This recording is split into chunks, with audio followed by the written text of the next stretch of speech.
کل عالم، کل جہان اور کل کائنات کی تمام تعریفات، تسبیحات اور حمد و ثنا صرف اور صرف اللہ وحدہ لا شریک کے لیے مخصوص اور مختص ہیں۔ کل عالم، کل جہان اور کل کائنات کا تمام درود و سلام نبی آخر الزمان اور تمام انبیاء اور مرسلین کے لیے مخصوص اور مختص ہے۔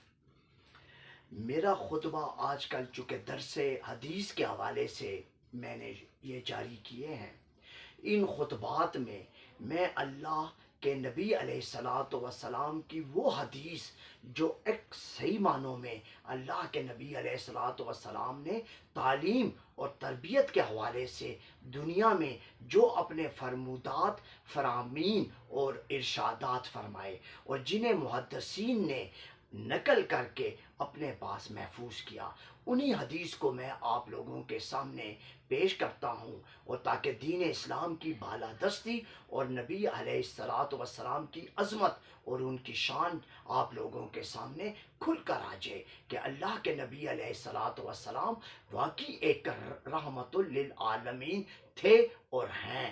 یہ انہی کی سب بدولت ہے آج جو ہم جس مقام پہ کھڑے ہیں، یہ سب انہی کی مہربانی ہے جنہوں نے آج ہمیں یہ عزت اور یہ مقام بخشا، تو وہ اللہ کے نبی علیہ الصلاۃ والسلام ہے۔ تو میں آج ان کی ایک حدیث جو کہ متفق علیہ صحیح بخاری اور صحیح مسلم میں ہے کہ نبی علیہ الصلاۃ والسلام نے فرمایا کہ تم میں سے کوئی آدمی اس وقت تک مومن نہیں ہو سکتا جب تک اسے میں اپنے والدین اور اپنی اولاد اور سب انسانوں سے زیادہ محبوب نہ ہو جاؤں۔ یہ بڑی اہم بات ہے، اور اسی کو اگر دیکھا جائے تو غیر مسلمین بھی اگر اس کو سمجھیں، اور اگر جو آج کفار ہیں، جو آج مشرکین ہیں، وہ بھی اگر اس کو سمجھیں تو اس میں بڑی ہی گہرائی ہے۔ اور وہ گہرائی کیا ہے کہ نبی علیہ الصلاۃ والسلام نے اس بات کو کیوں بیان کیا؟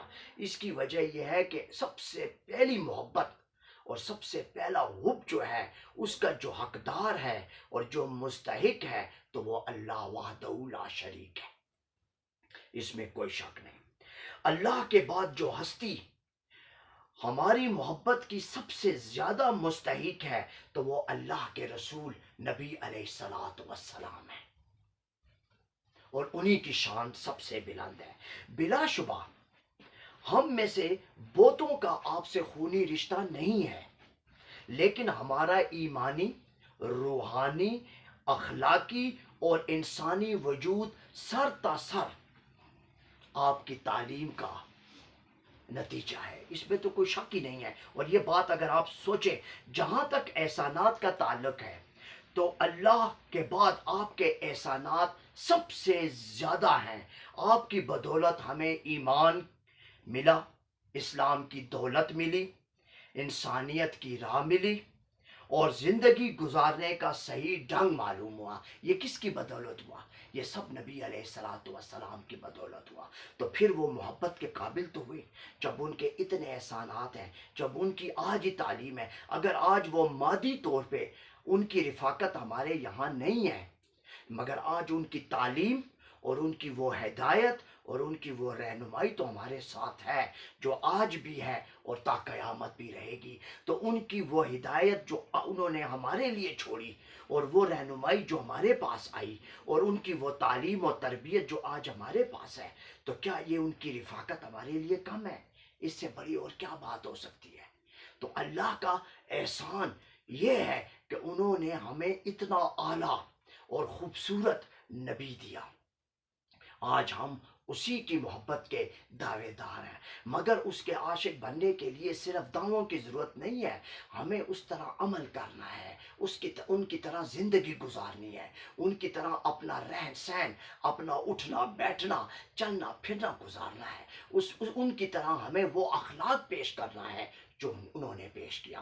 تو یہ نبی کی محبت ہے۔ نبی کی محبت ان کی اطاعت اور اتباع میں ہے۔ نبی کی محبت ان کا حلیہ اپنانے میں نہیں ہے۔ یہ تو صرف ایک حلیہ جو ہم اپناتے ہیں، تو یہ عشق ہوتا ہے، لیکن جب تک ہمارے اندر روح میں جب تک ان کی طرح اخلاق، ان کی طرح سلوک اور ان کی طرح وہ برتاؤ نہیں جائے گا اور ہماری رگوں میں دوڑتے خون میں وہ شامل نہیں ہوگا، تو ہمارا یہ پہناوا، یہ بناوٹ، یہ کام نہیں آئے گی۔ آج غیر مسلمین کو اگر متاثر کرنا ہے تو نبی کے کردار کو سامنے لائیں، نبی کے اخلاق کو لائیں، نبی کا اس وقت جو گزر اوقات تھا اس کو لائیں۔ تو میں آج بھی دعوے سے کہتا ہوں کہ تمام غیر مسلمین خود بخود وہ کبھی آپ سے سوال ہی نہیں کریں گے، اور وہ کہیں گے کہ جن کا نبی اتنا اعلیٰ، جن کا نبی اتنا بلند، تو پھر اس کی امت تو خود بخود ہی بلند ہوگی۔ تو بنیادی چیز یہی ہوتی ہے۔ تو آج نبی کے طور طریقے اپنائیں تو انشاءاللہ آپ اس کی محبت کا جو دعویٰ ہے جو نبی نے فرمایا، تو یہی حدیث جو صحیح بخاری صحیح مسلم کی متفق علیہ ہے، اس کو اپنے اندر لائیں، معاشرے میں پھیلائیں، تہذیب و تمدن میں لائیں، اور نبی کے طور و اطوار کو، ان کی زندگی جو مثالی تھی اس کو اپنا کے غیروں کے لیے ایک مثال بن جائے۔ وآخر الدعوانا والحمد للہ رب العالمین۔ السلام علیکم ورحمۃ اللہ وبرکاتہ ومغفرتہ۔